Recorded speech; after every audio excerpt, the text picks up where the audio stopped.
सबको जय मसीह की। आइए आज के मनन के लिए हम लोग यशाया उसका 30 अध्याय उसका 15 वचन से पढ़ेंगे। यशाया 30 अध्याय उसका 15 वचन से। प्रभु यहोवा इस्राएल का पवित्र यूं कहता है, लौट आने और शांत रहने में तुम्हारा उद्धार है। शांत रहने और भरोसा रखने में तुम्हारी वीरता है, परंतु तुमने ऐसा नहीं किया। ये वचन को आप समझते समय आपको मालूम चलेगा, इस्राएल इतनी देर से परमेश्वर के साथ चल रहा था। चलते चलते उसने परमेश्वर के अद्भुत काम देखे, बहुत बार परमेश्वर को अपने जीवन में अनुभव किया, फिर भी उसके जीवन में इतनी कमियां हैं कि इस्राएल अपनी कमियां देख ही नहीं पा रहा। तब परमेश्वर उसके जीवन में कार्य करना शुरू किया। उसके जीवन में परिस्थितियों को आने दिया, परेशानियों को आने दिया, रुकावटों को आने दिया, कई बार दूसरी तरफ से विरोध को भी आने दिया, ताकि इस्राएल का ध्यान अपनी कमियों की तरफ आए, वो परमेश्वर के साथ एक अच्छा संबंध बना सके। इसलिए इधर में आप ध्यान देंगे, उसमें मैं मुख्य बात आपको बताना चाहता हूं, शांत रहने और भरोसा रखने में तुम्हारी वीरता। इंग्लिश में जब आप इसको पढ़ते हैं, in quietness and in confidence shall be your strength. तो जब आप परिस्थितियों में आप चुप रहते हैं, आप परमेश्वर पर भरोसा रखते हैं, आपको उस समय धीरे धीरे आपको समझ आने लगता है परमेश्वर आपके जीवन में क्या काम कर रहा है। तब आपका आत्मिक जीवन भी मजबूत होने लगता है। इसलिए इंग्लिश में लिखा है, शेल बी योर स्ट्रेंथ। चुप रहने में, शांत रहने में और परमेश्वर पर भरोसा रखने में।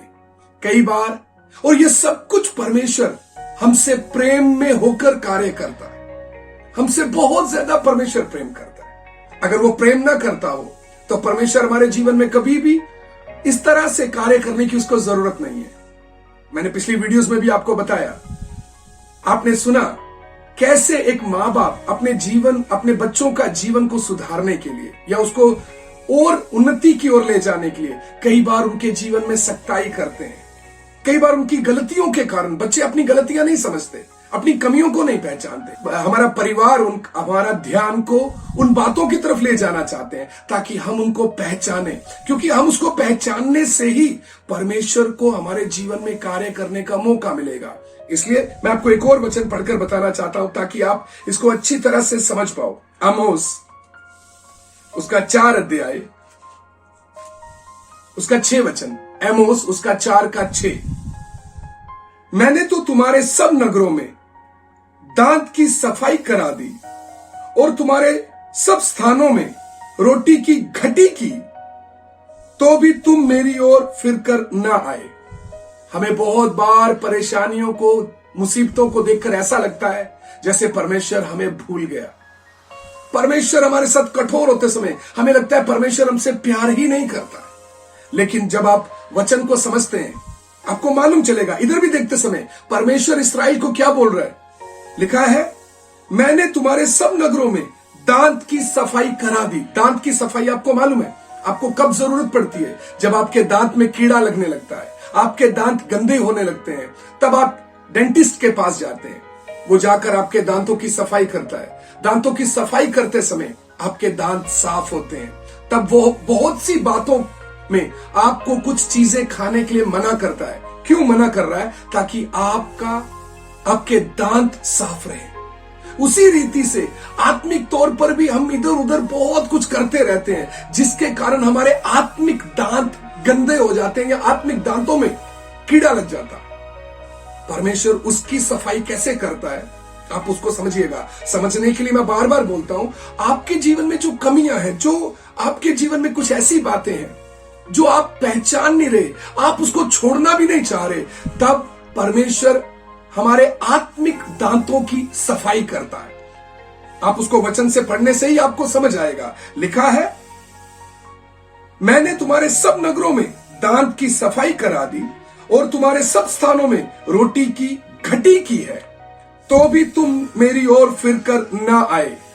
तो परमेश्वर इस्राएलियों के जीवन में रोटी की कमी आने दी। उनके जीवन में पैसे की कमी आने दी। आप 4 अध्याय इसके आगे भी पढ़ेंगे तो आपको मालूम चलेगा, परमेश्वर ने उनके खेत में बारिश नहीं की, क्योंकि बारिश करने से खेत अच्छी तरह फलेगा और उसमें फल उगेगा। तो परमेश्वर उनका ध्यान उनकी कमियों की तरफ ले जाने के लिए परमेश्वर उनके खेत में बारिश नहीं किया, ताकि उनके खेत सूख जाए। हमें कई बार ऐसा होते समय लगता है शैतान कर रहा है, लेकिन इधर में लिखा है परमेश्वर ने उनके खेत सुखा दिए। लिखा है क्यों परमेश्वर ऐसा करता है? ताकि हम उसकी ओर फिरे, हम उसकी ओर फिरे। तो परमेश्वर हमारे जीवन में कोई भी ऐसा कार्य नहीं कर रहा है जिससे हमारा नुकसान हो और परमेश्वर खुश हो जाए, बल्कि वो जो कुछ भी हमारे जीवन में करता है वो हमें अपनी ओर ले जाने के लिए करता है। उस समय हमारा शांत रहना अच्छा है, हम बुड़बुड़ाए ना, हम कुछ विरोध में कुछ ऐसा ना करें जिसके कारण परमेश्वर को कुछ और कठोर कदम हमारे जीवन में लेने पड़े। मेरे प्यारो, जितना आप शांत रहोगे, जितना आप उसके ऊपर भरोसा करोगे, उतना आपके जीवन में परमेश्वर को आपको बनाने का मौका मिलेगा।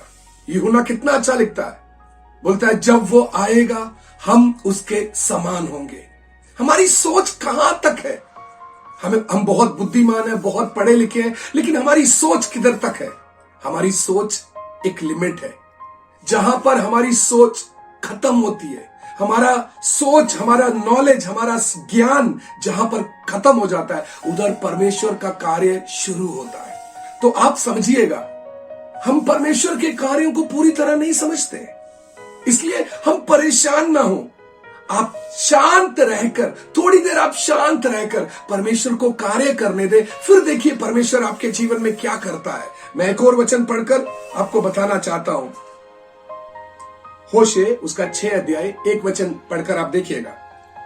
चलो हम यहोवा की ओर फिरें, क्योंकि उसी ने फाड़ा और वही चंगा भी करेगा, उसी ने मारा और वही घाव पर पट्टी भी बांधेगा। आप याद रखिएगा, परमेश्वर ने अगर हमारे जीवन में कोई समस्या आने दी है तो परमेश्वर ही उस समस्या को खत्म भी करेगा। अगर उसने फाड़ा है वही उसको चंगा करेगा, उसने मारा है वही उसको पट्टी बांधेगा। आपको मालूम है शेर अपना शिकार कैसे करता है? जब कोई जानवर झुंड से बिछड़ जाता है या पीछे रह जाता है, या जो जानवर कमजोर है, शेर पीछे से जाकर उसको जाकर पकड़ लेता है, उसका सांस बंद कर लेता है और वो अपना शिकार बनाकर उसको खत्म करता है। इसी तरह से शैतान भी उन विश्वासियों को जो कमजोर है उनको पकड़ता है और पीछे ले जाता है। आज कितने विश्वासी जीवन में कष्ट आने के कारण उनको परमेश्वर का काम करने का तरीका समझ नहीं आ रहा,